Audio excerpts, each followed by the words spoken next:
one of them was like, do you have this shirt in a small? And I was like, oh, we're out of small. You know, would a medium work? Like, how old is the kid? She goes, oh, it's for an alligator.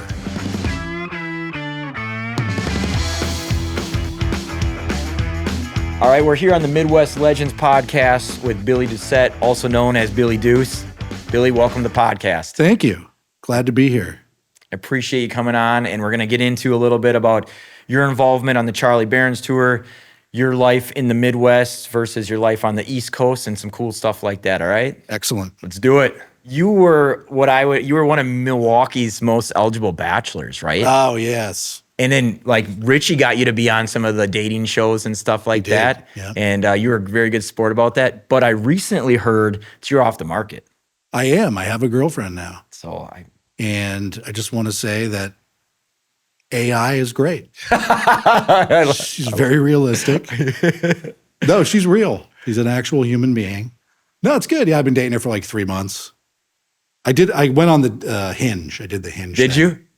I had like never done that before. Sure. But it worked. So Sounds like you met a nice lady, and I think the population in Milwaukee is going to be sad that you're no longer out there as the available man, but it sounds like you landed a good lady. Man. So, yeah. You know, your connections to the Midwest, your connections to like where you grew up, and because you kind of were around a bit, right? Yes. So, like, that's, I think, interesting story to get the background on you. So where were you born? I was born in Annapolis, Maryland, randomly. And I only lived there for, I think, 2 months. Yeah. I was born and then was on a plane like 2 months later, and we moved to Detroit.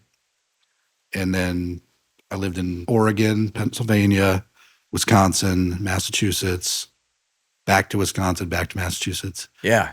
And a lot of people think maybe my dad was in the military because there's the Annapolis thing. It would seem that way, yeah. You know, and then moving a lot. But he worked for Chrysler for 39 years.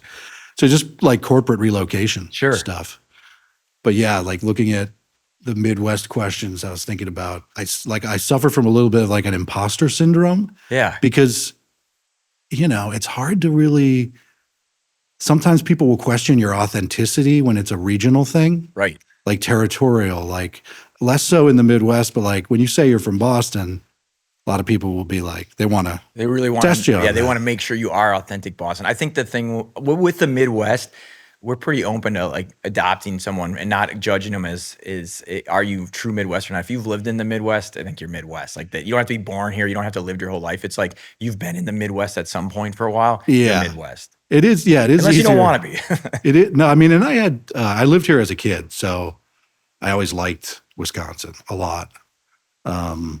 But it's funny because with the Boston thing, you know, people will ask you, you say Boston, most people mean that just that area. Right. You know?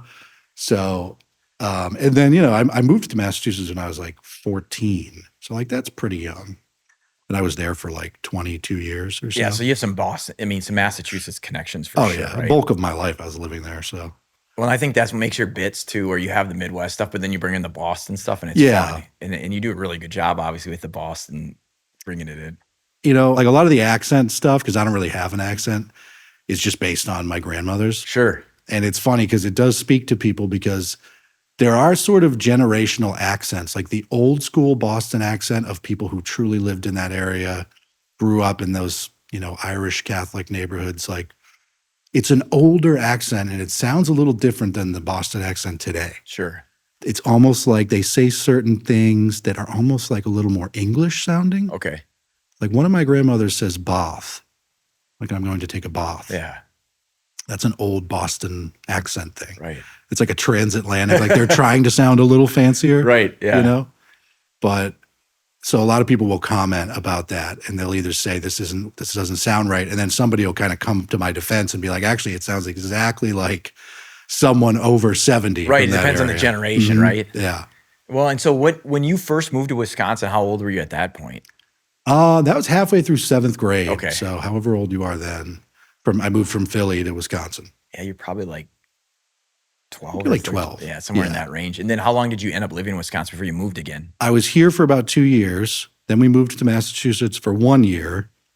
And then I was back here for sophomore year of high school. when you were in the 7th grade to like 9th grade, was that pretty much it? Or? Basically, like I 7th and then changed to high schools to Massachusetts in 9th grade. That's a crazy time to change to in a life, like to go from one It friend group. was. Were you in Milwaukee area then? Was it when you were here? Brookfield. Okay. Yeah. And, I loved it. Yeah. When you came back then, and what was that? And you said like junior year, senior year or something? Sophomore year, I was here again. Oh, you're back sophomore year. Yeah, it's weird. Yeah, that is a lot of moving around. Yeah. Man. Did you come back to like the same Brookfield? Yeah, we did. Same house or different house at that point? Yeah, it was so it's kind of funny. Like we were transferred to Milwaukee in like 2000, couple years there, and then my parents had always wanted to eventually get transferred back to Massachusetts. Okay. And so my dad got a transfer to Massachusetts. So we moved from Milwaukee to Massachusetts, and then Chrysler did some downsizing. Yeah. Like closing some zone offices. And so my dad got transferred to New York, like right after they finally got back to Massachusetts. Right. He's back and now you're moved again. My sister was having a hard time in Massachusetts at the new school. So what ended up happening was my mom, my sister, and I moved back to Brookfield so that my sister could do her senior year and finish and just go to college. Yeah.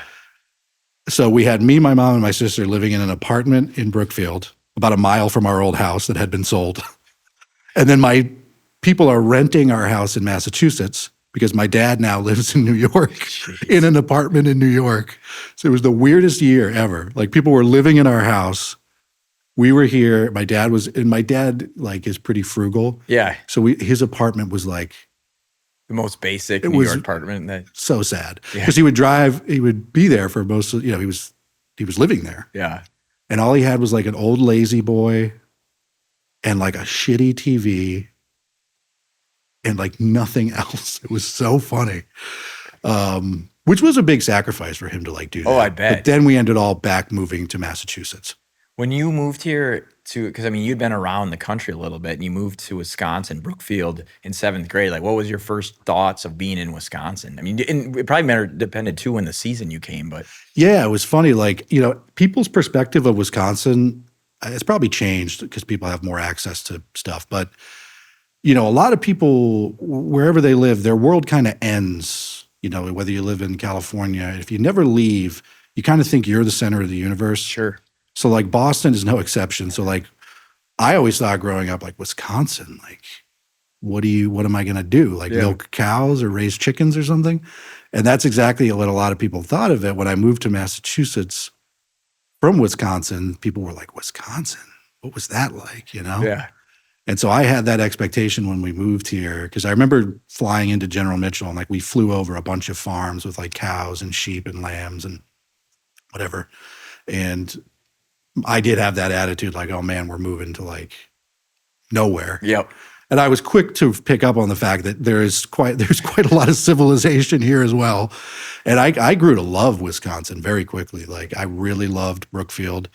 I went to Pilgrim Park Middle School in Elm Grove and I still have all those friends. Yep. I've made a really good group of friends, which is how I ended up meeting Charlie.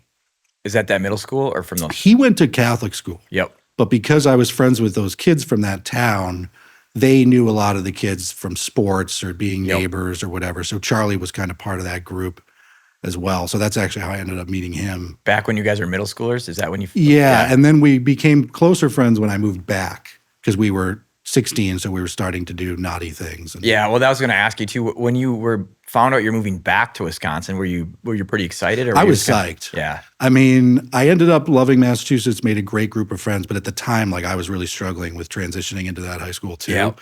So my thinking was, oh, we're moving back. Like it had only been a year in Massachusetts. I was thinking I'd be able to like find a way to make an argument to just stay there and finish high school, but we didn't. But I loved going back. Yeah. And then when I moved back to Massachusetts, it took a little time, but I eventually like got used to it and accepted that I was now a masshole. But I love both areas now, but I always sing the praises of Wisconsin and Milwaukee in particular. You having met Charlie, and then obviously we've seen Charlie grow into this Midwest legend himself, Midwest icon, who's built a brand of doing a good job of representing Wisconsin and the Midwest culture.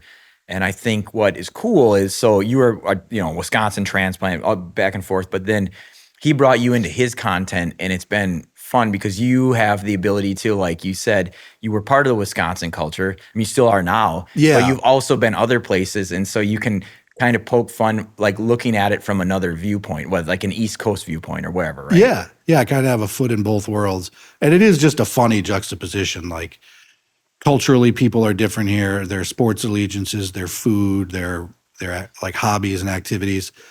There is a lot of common ground between Midwest and New England, but there's also a lot of stark differences that are ripe for comedy. Yeah, like people are undoubtedly, whether it's genuine or not, and I find that most of the time it is, are friendlier here on the surface.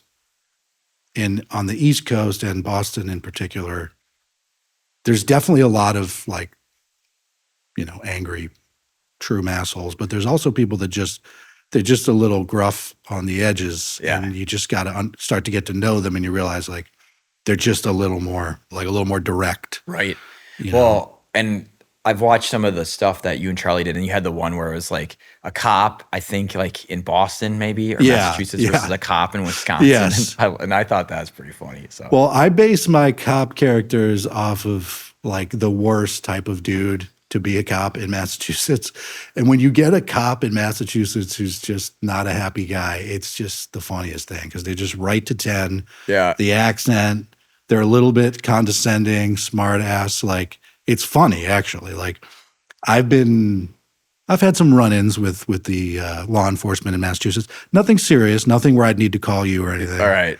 But like college, drinking, whatever. Yep.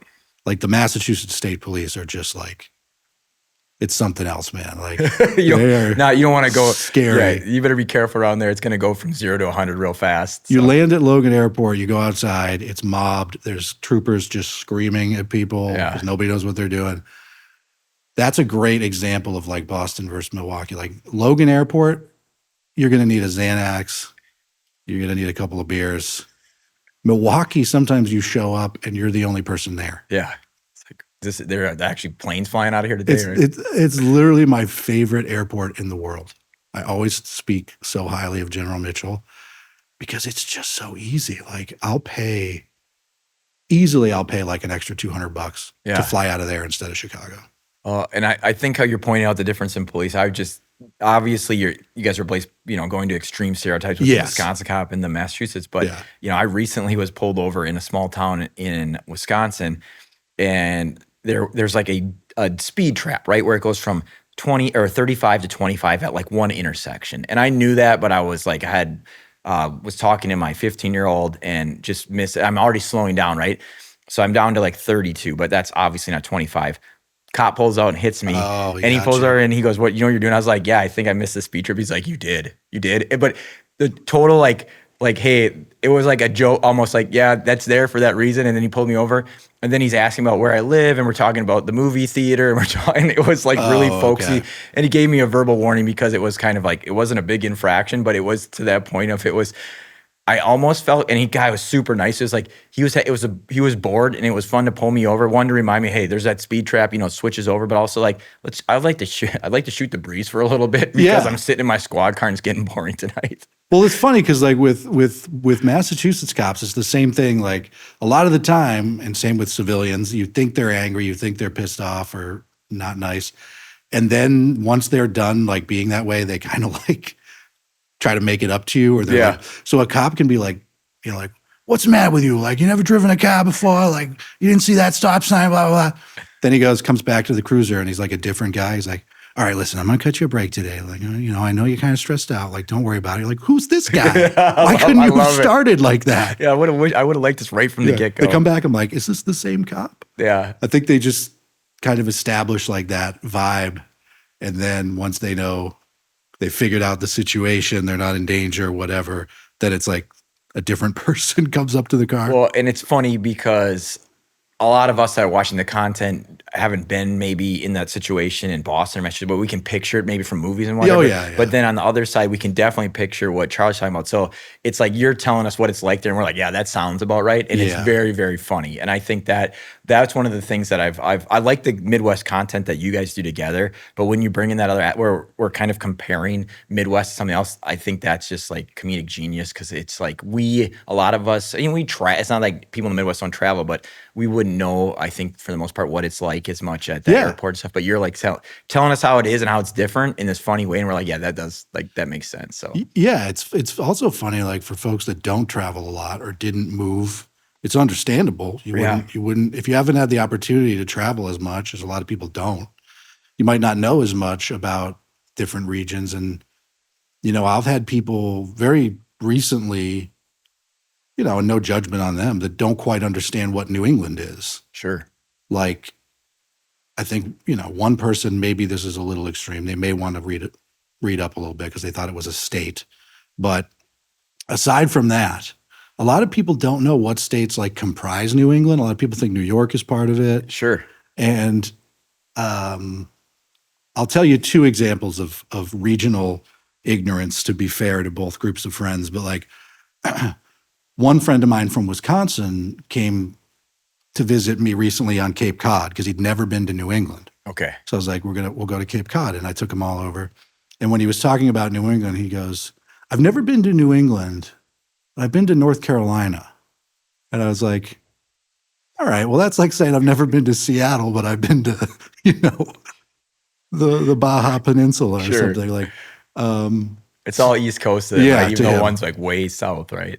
And so I, gave him a little grief just for fun about that. But in his defense, a friend from Massachusetts, who is notoriously uninterested in learning the states and where they are. Yeah. I would say he has like a fourth grade understanding of one of those like puzzle maps, would take him a while. But I think he thought Milwaukee was a state, or he thought Minneapolis was in Wisconsin, one or the other. Like I think he thought Milwaukee was a state. And I was like, you're not serious. And then I like did a little quiz, and like, I like, just took a map of America with no lines. Yeah. And I just was like, all right, where's Oregon? Right. And he was just like, I'm like, well, that's Texas. Well, I feel for him. I didn't get out of Wisconsin. I think one time when I was a kid, I got out of Wisconsin. So I was pretty limited knowledge. But obviously, we can also look at maps. There's atlases. There's globes. There's a ton of stuff to start looking at. It's understandable if you don't travel as a kid and stuff. Like, I would have much preferred to grow up in one place. Yeah, I think in states, I've talked about this with people in the past, even for Wisconsin, there's different regions, but I'm sure in every state there is. And so it's a lot of times, just as a kid, there's enough to do in your own state in different areas that, especially if you haven't been, it feels very big, right? Because that's this part of the state that's like a totally different vibe. And so that's how I felt. Especially Wisconsin. Yeah, in Wisconsin, there are places I hadn't been. There's like 3 states in one almost. Yeah, I don't think I had been to the Driftless region until probably I was a lawyer, which was crazy. And I was born and raised in Wisconsin, but I never really got down, into the real Driftless region, into that southwest Wisconsin until, I was a lawyer, so. One thing that's really cool that is unique to like traveling with Charlie is I've seen more of Wisconsin than someone who lived here their whole life. I've just seen more of the state. Yeah. Just because we do so many cities. And it is so diverse, like geographically. Like the Driftless looks like a totally different region of the country. And recently we were in, I think it's Door County, like Fish Creek. Yeah. You know that area? Yes. Like I think it's the Mitten Thumb or something. Yeah, in the peninsula, basically. Yeah. That looked like you could have been in New Hampshire or it does feel like New that. England. I think somebody called it the Cape Cod of Wisconsin or something looks like that, yeah. Chatham, Massachusetts, or it looks like Hyannis. Like it's not that you want something to look like somewhere else. It's beautiful in its own right, but like you don't think of that when you think of Wisconsin. What did you feel like as a kid growing up in Midwest, so in Wisconsin for that time period, as probably middle school, high school, versus when you were in, say, the East Coast? What would you say the difference as a child was, or like a teenager, at that point, I suppose, preteen, teen? Yeah, I think Brookfield was a considerably bigger town than where I moved in Massachusetts. Okay. And Brookfield is like, even at the time, like Blue Mountain is very built up, like malls and strip malls and new neighbors, a really big town with a lot of people and a lot of things going on. In contrast, Hopkinton, Massachusetts, where I moved in, even at the time, was pretty small, didn't have much. They were it's sort of a quaint town that didn't want a whole lot of building of commercial stuff, like a lot of regulations about keeping it the way it was, and was just at the time, for the last 10 years, had sort of been becoming a hot spot for people to move and build new houses. Sure. Because Massachusetts rent and real estate is crazy. So, the housing market just keeps moving further and further west of Boston with the towns that are a little cheaper. So when I moved to Hopkinton, there was really very little going on. And I remember somebody saying, like, Wisconsin, what's in Wisconsin? And I wanted to be like, actually, the town I was living in Wisconsin looks like Metropolis compared to this place. They probably would have never expected. They assumed farm fields. Right? So I actually had more of like a rural experience moving to Massachusetts. That's interesting. You know what I mean? Because it was just a more one-horse town at the time. When you moved to, and I assume that the food's different, right? Like when was there an adjustment, or was there like when you came to Wisconsin as far as the food? I mean, not saying that you were eating fancy, but Wisconsin in the Midwest has a little bit different food vibe, I think. Wisconsin has a great food scene. Milwaukee has a crazy good food scene. It's different now, but like trendy, like healthy eating, like gluttonous, like recipes and stuff, like were a little more socially acceptable here. Yeah. Like you have like butter burgers and like custard and like cannibal sandwiches and cheese curds. And so like I think eating food that's not necessarily healthy for you, I think it's changed nationally. We're all more aware now. But like at the time, I remember thinking Wisconsin likes to throw down with the, with the good food. And a lot of traditional foods here, like local traditional foods. Yeah.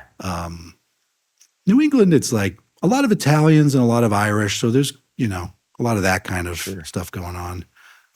There's a good food scene in Boston, of course, too. But well, and clearly, so you were in Wisconsin, but then as your friendship and kind of helping and supporting Charlie, you've traveled, around the United States, but in the Midwest for sure, right? Yeah. And so I know when I've talked to you in the past, you've had, and whatever stories you can tell, but I think you've had some pretty good, you have some pretty good stories about meeting folks from the Midwest when you guys have been on tour, right? Like I know, yeah. So I don't know if there's any that just at the top of your head or something that you just feel like this is a great story. I know you told me once about the alligator thing. The alligator, yeah. Chompers. Chompers. Yeah, well, I get to work, I work the merch table a lot of the gigs that I'm on with Charlie. So like I'll do my set, but then I also interact with all his fans. Sometimes they know who I am. Sometimes they don't have a clue. Yeah. They might think I just work the merch. Those are some great interactions because sometimes people, they're pretty excited to see Charlie. Might be a big night for them. They haven't gone out in a while, or, usually the booze is flowing. Yep. So you meet some characters at the merch stand, and people are because people are so friendly and they love Charlie's stuff so much, sometimes they're very convincing that they know him. Sure. Like I've been sort of duped a couple of times, like, some lady who's a super fan will be like, oh, and Charlie, can you get Charlie to sign this? He knows me. It's Carol. And I'm like, okay. And Charlie's just like, who's this? Because it's someone who maybe met him. Yeah, and he meets so many people, right, in his defense. And I'll like try to accommodate. But sometimes like I'm not good at cutting people off. Yeah. Like ending a conversation or like somebody who's maybe not picking up on the cue that. Maybe that's the Midwest in you now, because I feel like the East Coast, you might be a little bit more direct and edgy on that. Like, hey. Sometimes I need like a code word. So you get pulled into these conversations and find out, like, learn everything, I suppose. Well, what happened was like one of these ladies who I thought must have known him with all the stuff she brought for him. She had like all this stuff at the merch table, like giving it to me. And then she was lingering after the show, and she told me she had more stuff for Charlie in her trunk. She was parked like right out back by the loading dock of this venue. And I didn't know how to say no to this nice like grandma lady. Sure. And she was very sweet, but she was a little wacky. And she just kept producing more stuff from the trunk, man. And it just kept getting more and more bizarre. I'm getting, my arms are full, Dante's arms are full. And it gets to the point where it's very clear that this is all just that she likes to go to thrift stores. So it's like a Packers like doorknob hanger. It's like, it's crap. Yeah, it's a lot of thrifty things. But then she starts pulling out stuff in like Tupperware containers, like rice and like pudding that she had made. And she was like, this is going to go bad. You guys eat this. And then she started giving us like individual beers, which I was excited about because we didn't have any beer. Weird one-off beers, like 12 of them. Finally, Dante was able to cut her off because it wasn't going to end. I thought she was going to give us a hard one to get out of, too. You don't want to hurt the old lady's feelings, but you can't keep taking all this. I know. So we come back in. I've got all this stuff. And I go to like drink some of the beers because we didn't have any in the green room. And they were all expired. Pretty old. Like 3 years. So those are the situations where, you know, I like to try to be as nice as possible to everybody. But that's a situation where like, oh, man, I kind of wish I had the ability to just be like, I'm sorry, man, you know. But she was sweet. She just was deciding really wanted to give you guys a lot of stuff. So, but people have convinced me like people can be pretty sneaky if they want to see somebody. Like somebody recently tricked me about a meet and greet thing. She was just so genuine and like had all this stuff, and I was like, Charlie must know her. Yeah, you know? And after the meet and greet, I was like, so who was that? He's like, I don't know. Like, oh man, she pulled one over on me. She and her mom came back with like 5 T-shirts to sign and stuff, which is fine. Yeah. She was perfectly harmless, but like she totally did not have the meet and greet pass. Yeah. So I'm kind of naive, but I told you the alligator thing. You told me the alligator story. Did I tell you that like not on a podcast? No, when we were, I think, at a Brewers game or something. So yeah, well, I'll tell you that. Yeah, tell me that story because I was working the merch stand and 2 ladies came along. They looked like just, if you had to have a sketch artist draw 2 Midwest ladies, they just like came over and they were very assertive. They knew what they wanted. And one of them was like, do you have this shirt in a small? And I was like, oh, we're out of small. You know, would a medium work? Like, how old is the kid? She goes, oh, it's for an alligator. And I was just like, what? And her friend said, oh, she's not kidding. It's for an alligator. He lives in my basement. And I was like, okay, well, everybody needs a friend. Right. And I was like, well, oh, is he like friendly? Like he's like a, you know, domesticated alligator? She's like, oh, no, he's not friendly. That's why his name is Chompers. And I was just like, all right, well, let's figure out what shirt will work for this alligator pet of yours. You know, it was just like the most bizarre thing. Like she just had it. Now that was somewhere really random. That was like, I don't want to say random, but it was way out there in the Midwest. It might have been like North Dakota somewhere. Not random. We love North Dakota. We do. Yeah, we do love North Dakota. I like though how she was honest about like, no, he's not nice. Like, because you know most people will tell you when you see their dog, no, never mind the foaming mouth and the barking, he's really and friendly. Really friendly. But she's like, no, my alligator is not nice, but he's my friend or whatever. He's my pet. I just hope it's going to keep growing. Like we're going to read about North Dakota woman eaten by pet alligator Chompers. Yeah, and eventually he was wearing a Charlie Berens t-shirt. Oh my gosh. How do you get him out? You know, there's a point where you can't get him out of that basement anymore because he's too big and mean, but he'll have that shirt on. So hopefully he's in some kind of a cage. I don't know. But it didn't sound like it. Because it sounded like he just runs the basement. He needed some fresh threads. Well, the other question too that I'm trying to visualize how this would go is, how do you get the Charlie Berens shirt on Chompers? That's maybe the one thing he tolerates is new clothing. He likes clothes. He's just an alligator who likes new T-shirts. But that's a wild story. When you've been on the road, what's I was gonna ask, you know, like if you have any other great that story, I don't know how you can top that story, but if there's been any other stories you remember. Most of the hard work on the road, I really have it pretty easy on the road. Like Dante's handling the driving, you know, the details of the merch, like the administrative aspect of the merch. Yeah. He's fielding all the phone calls. I think the one thing on the road is we irritate each other, but not in a way that we're truly like upset with each other. It's just everybody has a thing they do that's irritating everybody. Sure. So Charlie always has to be on the phone. And we've decided that even when he's done with phone calls, he makes them. Like, so he'll do like 4 phone calls in a row in the car. So we can't listen to the radio. We can't do anything. Yep. We're like, well, he's the reason we're on the road. Like, this is his tour. Then he'll finish a phone call and I'll look at Dante and be like, we got to throw that phone out the window. And he'll just make a phone call that doesn't need to happen. That's his thing. Dante's thing is probably that he's a great driver, but he drives more aggressively than I do. Yeah. So I'm like your mom in the passenger seat all the time. Like I have like trying to brake on the floor all the time. You know what I mean? Like when you're, well, yeah, because they have like the student driver. You're like, you think you're they have the brake for you, but like mom's like, stop now, stop. You're too close. Yeah. Yes. I have gotten healthier lately, but yeah, road living's hard for eating. The nice thing with Kwik Trip is I've been to states where there are no Kwik Trips. Yeah. And the options that you have at the gas station for food is like limited. Yeah. And even the stuff like where Kwik Trip, you go to it and they have the whole system where everything's like they're checking the temperature and the time. And you go to a random gas station and you see something to eat and it's like, that could have been there for 4 days. I don't know. Oh, yeah. And I've been with people on the road and they're like, I don't care, I'm hungry. I'm like, dude, that may be one of the worst decisions you made. We'll find out.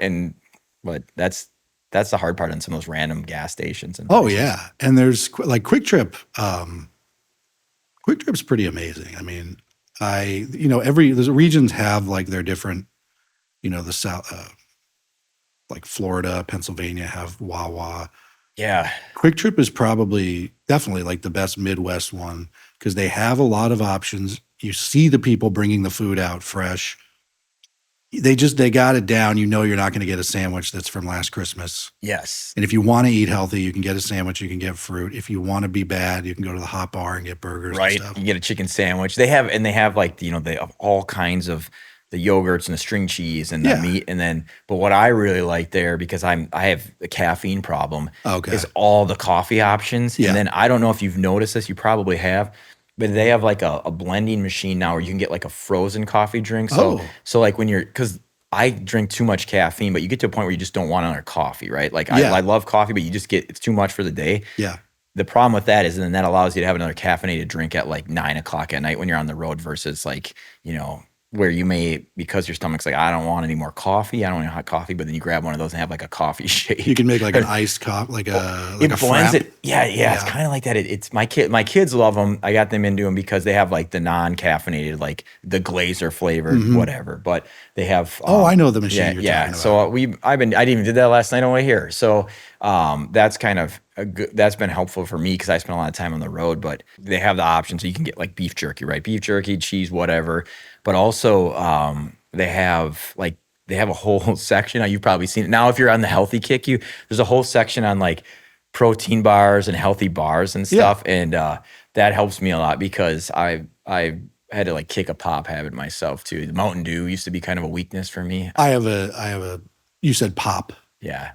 You might say soda, I suppose. Yeah, that I didn't catch the first time. Yeah, pop. Yeah, soda. I have the same problem. Yeah. And like you can switch to diet soda, but it's still bad for you. Right. Like I love Diet Dr. Pepper. That is funny though, the pop thing. You know what we call it in Massachusetts? Definitely soda. But going back to that generational thing, all of my grandparents and those age people, growing up, they referred to all soda, Coke, Pepsi, Dr. Pepper, Sprite, whatever it was just called tonic. Tonic, that's a new one. Isn't that weird? Yeah, that is strange. So my grandma would be like, "You want a tonic?" And I'd be like, "Okay." And see, I would think that was like that was going to be an alcoholic drink. Like that's what I would think if I heard that. It was just bubbly, like sweet stuff was just tonic. And maybe that's from like the tonic water, because that's what I've done. So I don't drink pop very often. I very rarely drink it now because otherwise I just get on the Mountain Dew or whatever. Mountain Dew is... So I just get basically sparkling water if I need that tonic feel, right? Well, so you having been on the East Coast, what do you call and you've probably been asked this before, but the thing that you get water from that at a school, what is that called to bubbler. You? Okay, so that's what we call it too, a bubbler. Not a water fountain. So did you know that there's very few places that call it bubbler? I do, because I've heard water fountain in other areas. Yes. Milwaukee and Boston both call it a bubbler. Yeah. Now, that is an old school thing as well.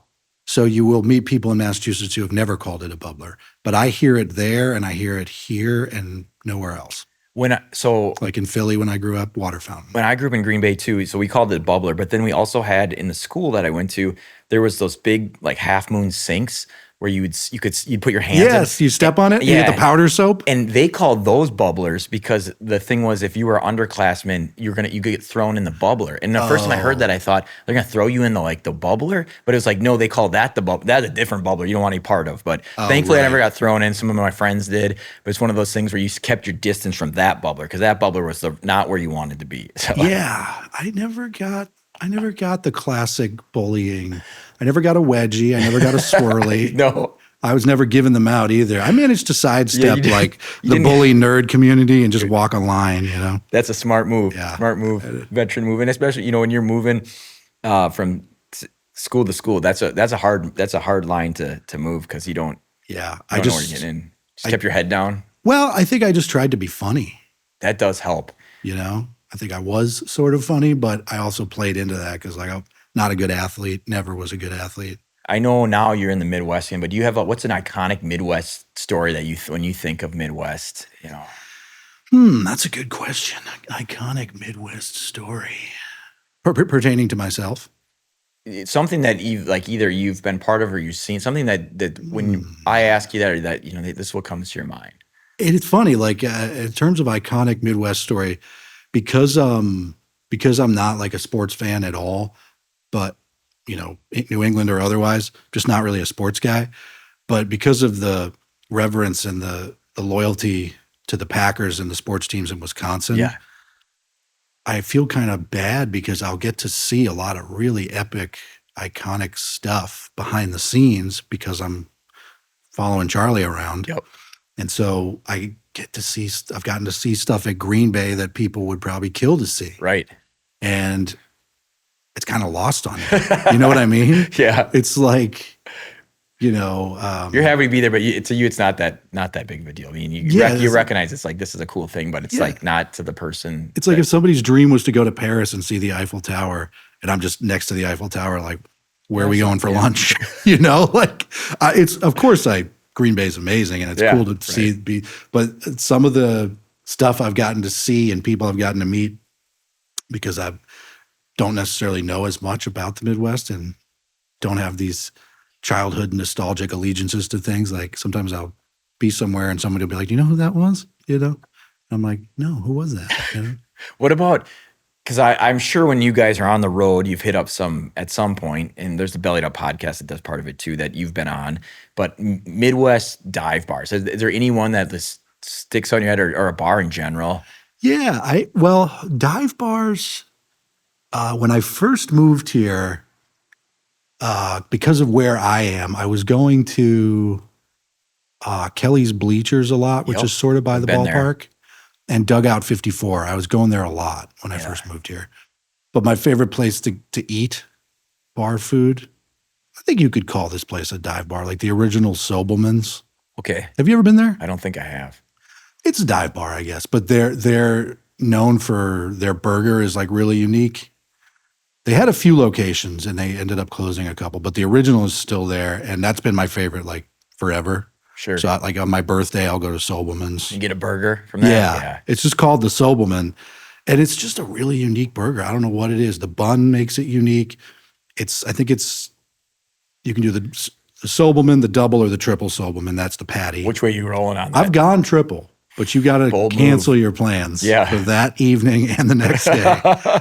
Because it has like 3 types of cheese on it. Ooh, that's and like diced jalapenos. Yeah. I don't know what it is about that burger, but it's my favorite burger, and I've not been able to find. My friend tried to make it once at home, and it just was a disappointment. That's my go-to place if I'm looking to like cast all caution to the wind. Yeah, just enjoy it, like on your birthday. No, you're gonna enjoy, but you might pay for that activity-wise for the next day or two, right? Yeah. I've been to a lot of other dive bars here. What's the one? Oh, Wolski's. Yeah, Wolski's. Been there a few times. That's like a legendary place. It is. And I've been there on really busy nights, and then I've been there on not so busy nights. And the not so busy nights, it feels more like a dive bar, like because there's people there, but they're like you can play darts and stuff versus when it's just everybody's packed in. But that's a cool place. That's my favorite. Like even as a young guy, like in college, like I never liked the crowded bar, wall to wall people trying to flirt, get a drink. You got to wait in line 20 minutes to get a drink. Like that was always my nightmare. Yeah. Social anxiety wise. And even back then, my favorite type of bar is you walk in, there's like two old guys sitting at the bar that have probably been there all day. Yep. The music is on, but it's not deafening. Yep.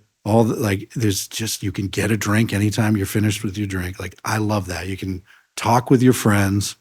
Yeah. Somewhere between that and like moderately crowded is great. Yeah.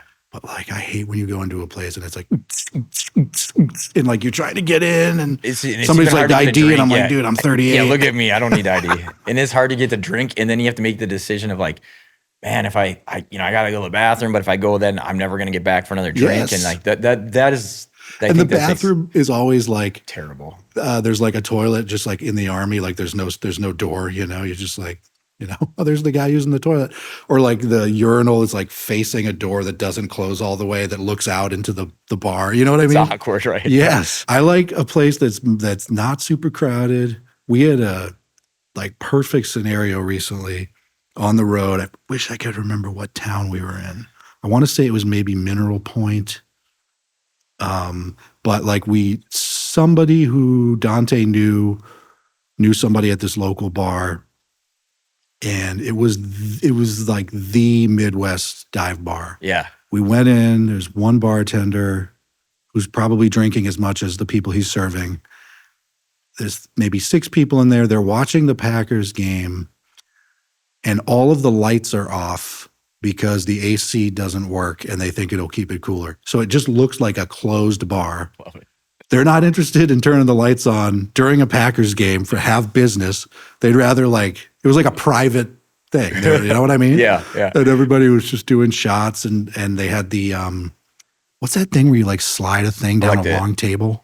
I want to say shuffleboard but it's not. I forget what it's got the sand on it. Yeah, it's like a really long table. Why can't I think of what it is? But I know what you're talking about. And it's like a shuffleboard. You got the little sand and then you can. Yes. I can't remember what it's called, but they were playing that. Like, that's a fun game. That is. Drinks were like, Was it hot as can be in there? It was. Yeah. Yeah. This wasn't that long ago. It was one of those freakishly warm days like last month. Well, beers are probably flowing. Nice cold beers probably are nice at that point. Or nice and they're like drinks. $2. Yeah. And then somebody decided to do a pickled egg. Like people were feeling good. Somebody said, let's all have a pickled egg. And I was very quick to say, look, all joking aside, there's no way I'm eating a pickled egg. Everybody did. Dante did. And man, like he bit into it. Like the look on his face was like, trouble. Not only am I not taking the rest of this, but I may be sick. I actually have a video of it. It's pretty good. We should see that. We have to get Dante and ask him about this stuff. Charlie, you know what? If you guys remind me, I can send you the video. You can fly it in because Charlie just eats his like it's an M&M and Dante is clearly regretting his decision. Charlie's just committed. And the bartender's just like, come on, like eat it. Charlie, Dante knew right away, like this is going to potentially lead to some bad consequences very soon. If not, These were some rough looking pickled eggs. I have an egg allergy. Bill, get an egg. You don't have an egg allergy. I've never heard that before today. Yeah, well, I just started. Get an egg, Bill. Oh! All right, let's do it. Give me two.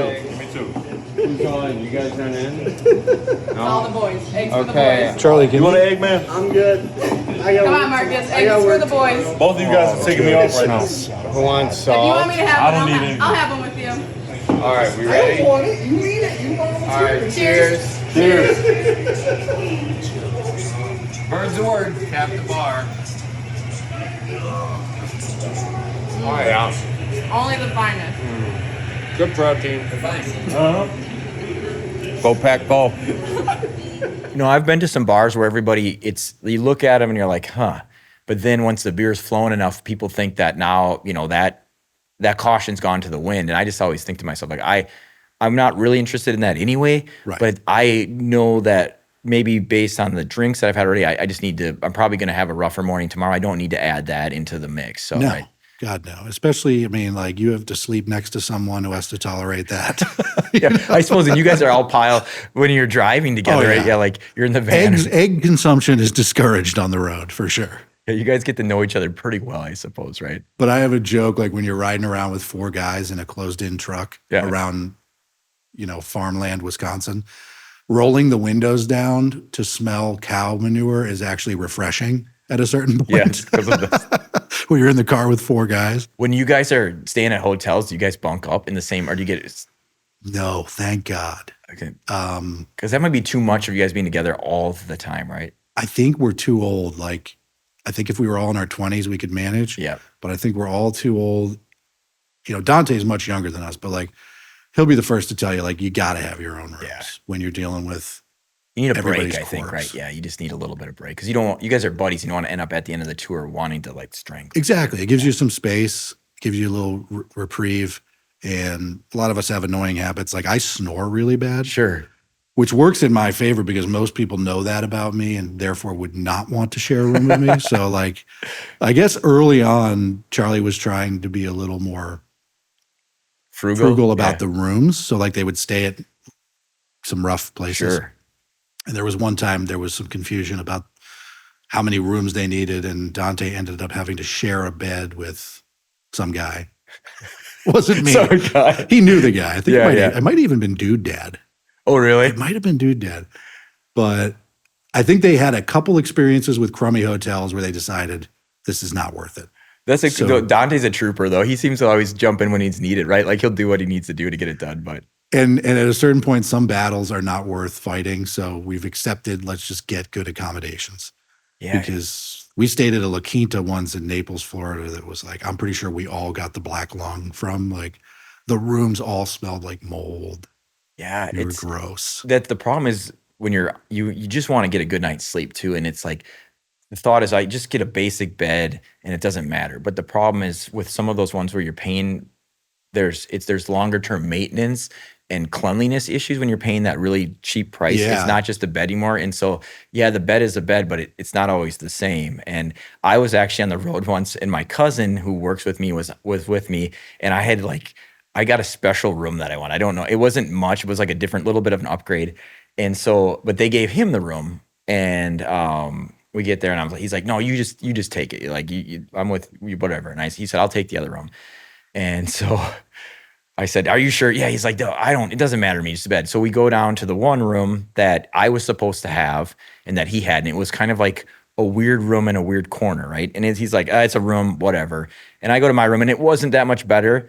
But then it turned out the room that he got bed bugs from. And so he's like, dude, I took one for the team for you. And I'm like, you did. So those are hard to get rid of. Oh, it was bad. He didn't know for a while, but it definitely, I mean, we were at a lot of different places, but that was probably the most likely suspect. That's one of my big fears. Yeah. And I thankfully, knock on wood, haven't had that, but they had to get the professionals into his house and everything and all this stuff. And it was, not only was it costly, it was like, I wouldn't say traumatic, but just draining. It doesn't always work either. Yeah, but I told my cousin, like, I owe you big time for that. But that's also after that, we decided that if we get a bad vibe at these places, we're just going to go. Because the thing was already weird when we had rooms and they didn't, again, he helped me out. But like the room thing and everything there was already a little sketchy. And it would have been like, yeah, I mean, maybe we just go somewhere else. But now we know because the cost that we would have saved, I mean, he didn't save any money. I helped him out with it because I felt terrible. But that cost overall, like you had to replace furniture and like there was a lot of stuff because they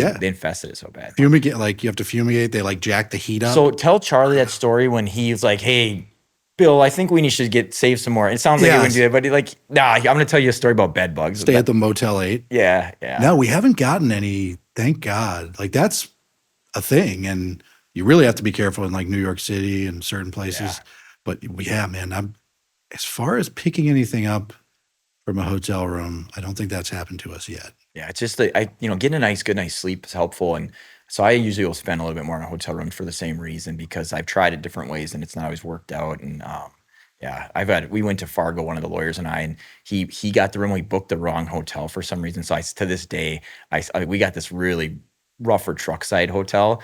And I'm like, I thought we were supposed to, and he's like, yeah, I whatever. He made a mistake. And so I always tell him, why, like I just give him a hard time about that because we slept through the night. It was a rougher place, but we had adjoining doors, and so we were just it was just hilarious. It was a good story, but it was like another reason. Now I make sure I book my own rooms. So spend the money to be comfortable and get clean. a decent room. Yeah, no offense to Fargo, there are some good hotels there, but now we stayed at like whatever the nicest one is there one time. I forget what. It's like the boutique one. It was super nice. Yeah, I was just in Fargo maybe 30 days ago or so, and I stayed there, and it was great. And I told because there was a couple lawyers with me from our office. I said, it's more expensive. We're all staying here. We already learned our lesson. So, and of course they weren't fighting against it, but I got to give Fargo and North Dakota another chance. Not that, I'm judging them at all, but when I went there, it was February. It's cold. That's cold in general in the Midwest, but in Fargo, and they said it was particularly cold. So it was like freakishly cold even for February in Fargo.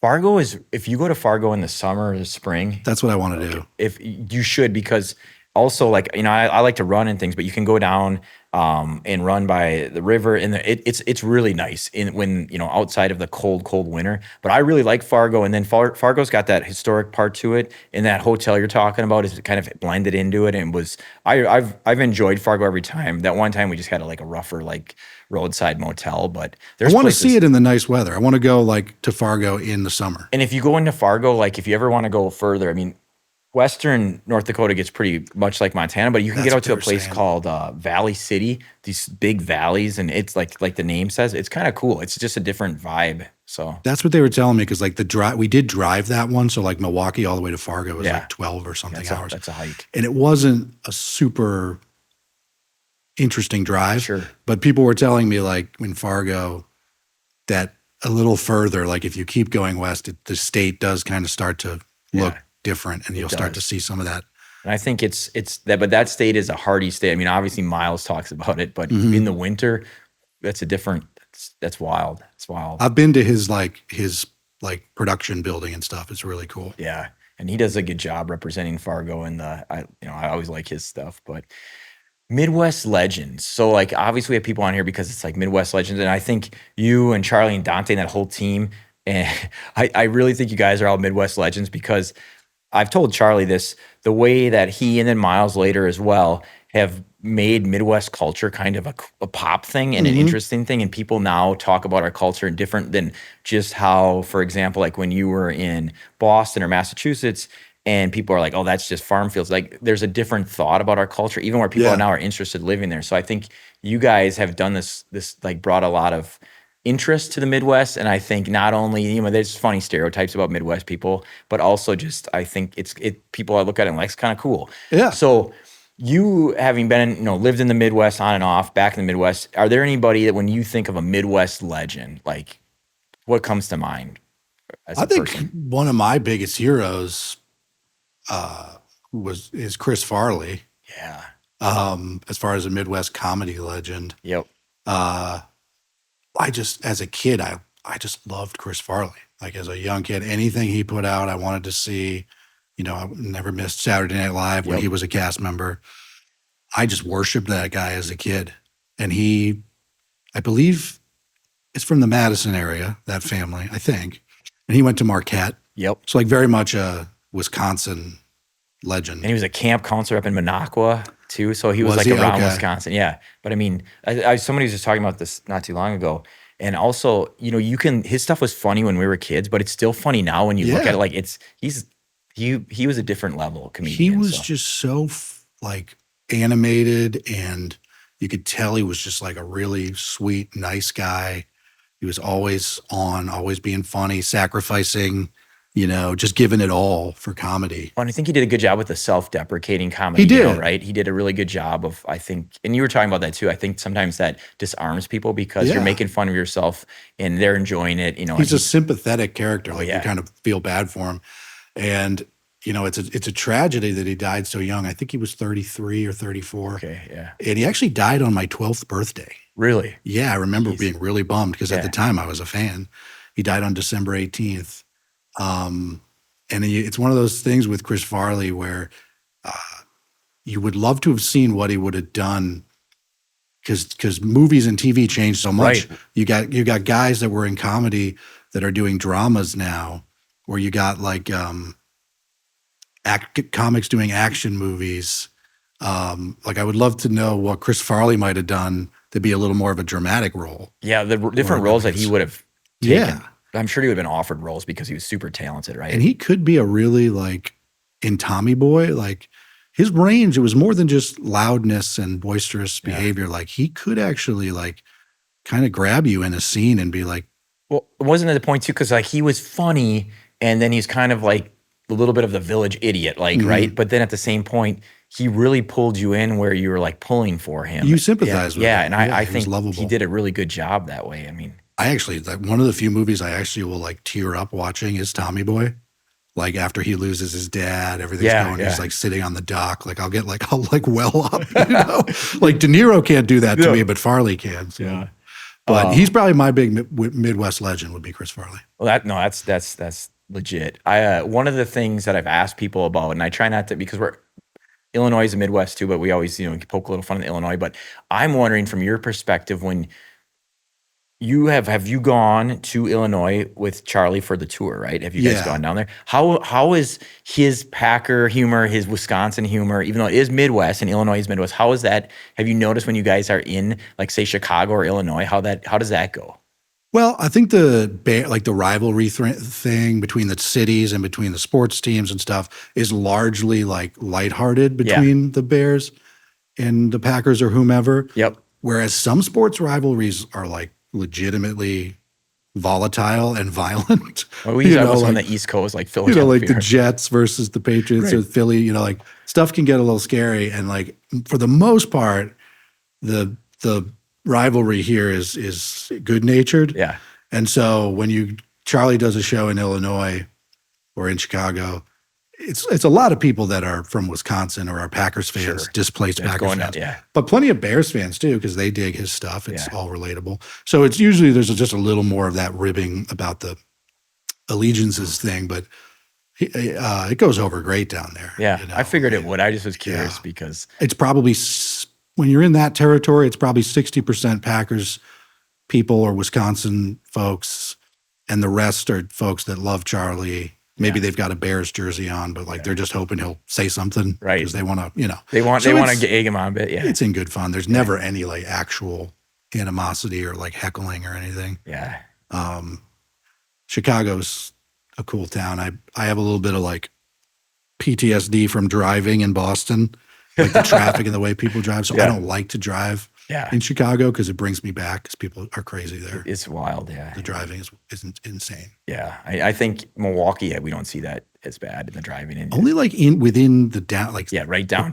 Proper Milwaukee can get a little. People are in a hurry to get places, and they decide that maybe the classic blinker is not needed and things like that. So sometimes they don't think the license plate is needed. That's true. Well, last night when I was coming into Milwaukee, or the front half of the car. Yeah, somebody just did the like weave all the way across with no blinker in front of me, and I'm like, I don't know where you're going. It's like 11:30 at night. Like maybe there's emergency. I don't know. You could probably go to the next exit and turn around. Just why not do that? Why not do it? We don't need to die tonight. But if you come across another good story about some kind of exotic animal that's going to be maybe given some outfitted with some Charlie Berens stuff, let me know because I think I'll save it for you. Yeah, just write that down. You guys should get a mascot for in here, like a little Chompers.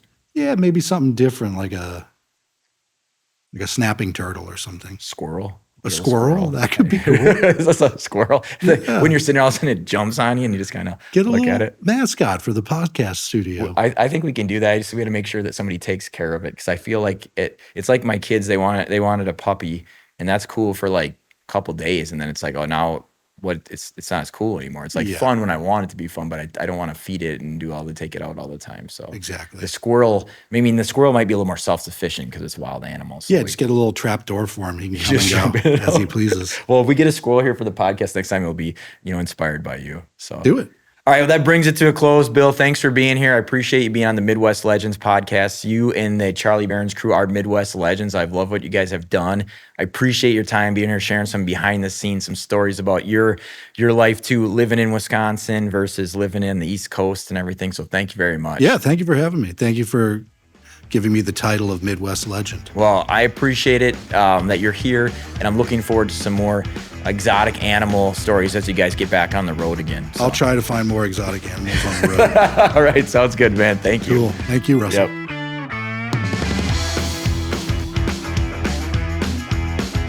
Hey, wait, don't head out just yet. Do you have a story that's so Midwest it couldn't have happened anywhere else? Or do you know a Midwest legend in your own life? Give me a call at 866-MWLEGND. Your story may be featured on our future episode or on our socials. Looking forward to hearing your Midwest legend.